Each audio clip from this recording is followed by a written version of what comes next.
Détachement. Pour atteindre le détachement total, le malheur ne suffit pas. Il faut un malheur sans consolation. Il ne faut pas avoir de consolation. Aucune consolation représentable. La consolation ineffable descend alors. Remettre les dettes, accepter le passé, sans demander de compensation à l'avenir. Arrêter le temps à l'instant, c'est aussi l'acceptation de la mort. Il s'est vidé de sa divinité, se vider du monde, revêtir la nature d'un esclave, se réduire au point qu'on occupe dans l'espace et dans le temps, à rien, se dépouiller de la royauté imaginaire du monde, solitude absolue. Alors on a la vérité du monde. Deux manières de renoncer aux biens matériels, s'en priver en vue d'un bien spirituel. Les concevoir et les sentir comme conditions de bien spirituel. Exemple, la faim, la fatigue, l'humiliation obscurcissent l'intelligence et gênent la méditation, et néanmoins y renoncer. Cette deuxième espèce de renoncement est seule nudité d'esprit. Bien plus, les biens matériels seraient à peine dangereux s'ils apparaissaient seuls et non liés à des biens spirituels. Renoncer à tout ce qui n'est pas la grâce et ne pas désirer la grâce. L'extinction du désir, bouddhisme, ou le détachement, ou l'amor fati, ou le désir du bien absolu, c'est toujours la même chose. Vider le désir, la finalité de tout contenu, désirer à vide, désirer sans souhait. Détacher notre désir de tous les biens et attendre. L'expérience prouve que cette attente est comblée. On touche alors le bien absolu. En tout, par-delà l'objet particulier, quel qu'il soit, vouloir à vide, vouloir le vide. Car c'est un vide pour nous que ce bien que nous ne pouvons ni nous représenter, ni définir. Mais ce vide est plus plein que tout est plein. Si on arrive là, on est tiré d'affaire, car Dieu comble le vide. Il ne s'agit nullement d'un processus intellectuel au sens où nous l'entendons aujourd'hui. L'intelligence n'a rien à trouver, elle a à déblayer. Elle n'est bonne qu'aux tâches serviles. Le bien est pour nous un néant puisque aucune chose n'est bonne. Mais ce néant n'est pas irréel. Tout ce qui existe, comparé à lui, est irréel.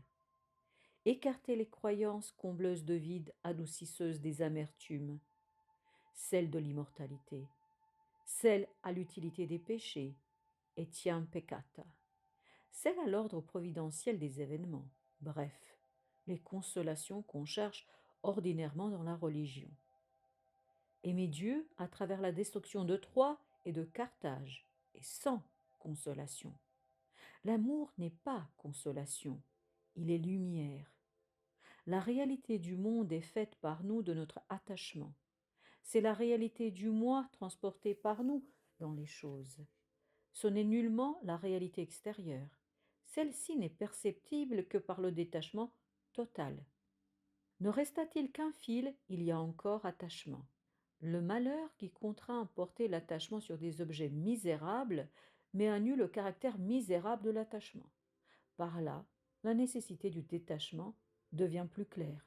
L'attachement est fabricateur d'illusions, et quiconque veut le réel doit être détaché. Dès qu'on sait que quelque chose est réel, on ne peut plus y être attaché. L'attachement n'est pas autre chose que l'insuffisance dans le sentiment de la réalité. On est attaché à la possession d'une chose parce qu'on croit que si on cesse de la posséder, elle cesse d'être. Beaucoup de gens ne sentent pas avec toute leur âme qu'il y a une différence du tout au tout entre l'anéantissement d'une ville et leur exil irrémédiable hors de cette ville. La misère humaine serait intolérable si elle n'était diluée dans le temps. Empêcher qu'elle se dilue pour qu'elle soit intolérable. Et quand ils se furent rassasiés de larmes, l'Iliade, encore un moyen de rendre la pire souffrance tolérable. Il ne faut pas pleurer pour ne pas être consolé. Toute douleur qui ne détache pas est de la douleur perdue. Rien de plus affreux, froid désert, âme recoquillée. Ovide, esclave de Plaute. Ne jamais penser à une chose ou à un être qu'on aime et qu'on n'a pas sous les yeux sans songer que peut-être cette chose est détruite ou que cet être est mort. Que cette pensée ne dissolve pas le sentiment de la réalité, mais le rende plus intense. Chaque fois qu'on dit que ta volonté soit faite, se représenter dans leur ensemble tous les malheurs possibles. Deux manières de se tuer, suicide ou détachement. Tuer par la pensée tout ce qu'on aime, seule manière de mourir. Mais seulement ce qu'on aime. Celui qui ne hait pas son père, sa mère, mais aimez vos ennemis.